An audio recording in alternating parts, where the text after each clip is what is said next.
You're on. Hi there, it's Chris Perkins here with HaliPad Real Estate Inc. And today I've got Adam Purcell with me. He's usually behind the camera, but I've convinced him to get in front of the camera. And With he's coffee. nervous. No, I'm not nervous. You No? convinced me with coffee, though. Delicious HaliPad Well, coffee. there you go, look back at the... Laces out. Laces out.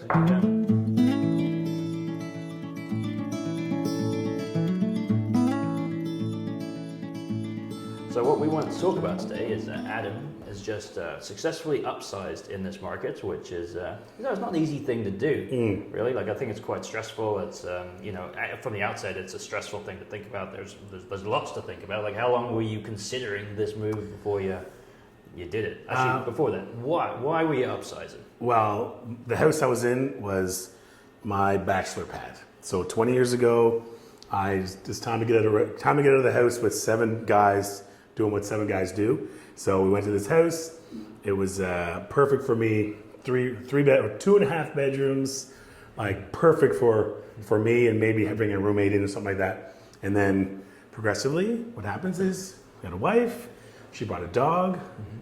2 kids have come. So it's just for the last 5 or 6 years, realistically. Yeah. My son's 8, about to be 9. So right around that time, we're like, we should maybe thinking about moving. And then every year was like, this is the year. Nope. This is the year. Nope. And then this year just became like, it was time. And I guess you just have to make the decision. And once you put we get a pod. Once we put the pod in our driveway, Right. it was over. It's like, all right, we're doing this. Yeah, and it's really amazing how much you collect, right? It's unbelievable. It's unbelievable. Yeah, and then you get me to come give you the bad news, because I know that Sarah was busy decluttering and getting just life out of the way so that we could make the house feel as big as possible. And she's like, we're ready for pictures tomorrow. And so I came in and we weren't ready. No, that's one thing I learned for sure. Well, I've been working with you guys for almost 2 years, so when I see listings go up, I see what it looks like. And my wife had it all set up, and it didn't look like the listing pic. So I'm like, okay, bring in Chris. Let's see. And you gave a list of about probably 30 things, and she did 28. Which is really good, by the way. Yeah. That's good percentage. Yeah. And it's okay if you're mad at me for saying things like this, but I'm trying to do it because the more preparation that we put into the house from the beginning, the more value you're going to get from the sale, which is a big piece of trying to upsize it to something bigger. You need as much equity as possible, so you don't have to spend as much of your own money. Yeah, absolutely. Right? Absolutely. So. And moving on to the next step was it happened, and there's a house in the same neighborhood that was on sale, that was for sale for 3 weeks before we listed ours, and we are now a month into living in our home, and that house is still for sale. And it's basically the exact same dimensions as our place. Right. And like the other thing that we had a long discussion about was, while we're getting the house ready, it's also how are we going to price it in this market? Because, the market has changed. It's still very good, by the way. We'll talk about that in a minute, but it has changed. So before you could pick any number and you're basically gambling and, multiple offers and, you sell for 50 grand above list. That's not necessarily the case anymore, but if you overprice it, you can actually end up costing yourself more in the long run. So we decided to pick a leaner price, nothing crazy low, but something which we felt was fair, and we still generated multiple offers. Absolutely. It was, I think in 24 hours, 15 to 18 offers, 15 to 18 viewings and 3 offers. Yeah. And a key piece here too is that, we sold your house for in the mid 300s, and the busiest piece of our market is between 300 and 500. That's where 48% of our sales occur. So the cool thing for you was that you were capitalizing where there's highest demand, but then you were able to purchase in a bracket which was maybe not as competitive. So you kind of get the benefit of both ends. Absolutely. Right? Yeah, for sure. Let's talk about your house hunt. Our house hunt. Okay. Well, the house hunt was interesting. There's an area a couple areas you wanted to go to, and I guess one of the key things when you sat down with us, you said, okay, what do you want? Meaning like not just we want a home with 5 bedrooms or whatever. What do you want? We wanted 2 baths. We wanted this, wanted that. And you laid it out for us. And I think it's probably 3 or 4 times you had to remind me, because we fell in like with probably 3 homes. It was like, okay, that's the one. And we were like, ooh. And then you're like, so you wanted 2 bedrooms. This has 1.5. yeah, so, like, well, but you really were good at like reminding us, you know what, this is great, you can go for this home, but maybe it's not the one. And what that allowed us to do is go through the process. And then Sarah walked into the home that we ended up getting, and within 20 seconds was like, she fell in love, not just like. Yeah. The thing with this house we picked too, it was more than you were initially looking to spend, right? But this house is, you know, it's your forever home. You know, it's for you're going to be in it for a very long time, right? So had we had adjusted your budget to a point where, you know, you liked the house, but then what in 5 years from now, will you be looking to move again? Is that something you want to do to your family once the kids are settled in school, and you know the stress that comes along with that? So you know, by just upping, and we looked across a huge range of pricing and area, as far as Hubbards as well. Right? Exactly. But you know, we spent a little bit more than you were initially looking to, but now you're in a house which, you know, you're not going to outgrow, so you get to, you know, call it home for as long as you like. Yeah, exactly. Talk to us about the more difficult points of the move, or you know, maybe your hesitation to begin with, was like how you get started, or like was there any stressful moments throughout and how did you overcome them? I think some learning experience that other people may be able to get from this if you haven't moved before. First of all, emotions. Emotions on when you're selling your home or when you're buying the other home. You go through your process, and we sold our house, and it was like great, and you know maybe there's some things that people didn't like about it, and you get emotional and whatever, and then you do it. Great. Remember, on the other side, someone that's on the other side of this transaction, when you're looking to buy the house, is going through the same thing. And there was points where emotions came in, and again, it wasn't walk away emotions, but it was emotions, and you did a very good job of like, leave it with me, I got this. You probably said that 4 times. And I go, okay, all right, we're all good. It's my job to take the emotion out of the transaction. I have to be the level head when, you know, it's crazy. These are big life decisions, and you know, you are absolutely allowed to have emotions, and you know, it's good that you do. Like, you have a lot of happy emotions as well. But I'm the guy that has to keep everything level. So, you know, if something does not go according to plan, I need my clients, you, to have confidence in me that I can fix whatever issue comes our way. Exactly, and you do that many times. That's the value in a realtor, by the way, and not even necessarily me, but a realtor you're working with.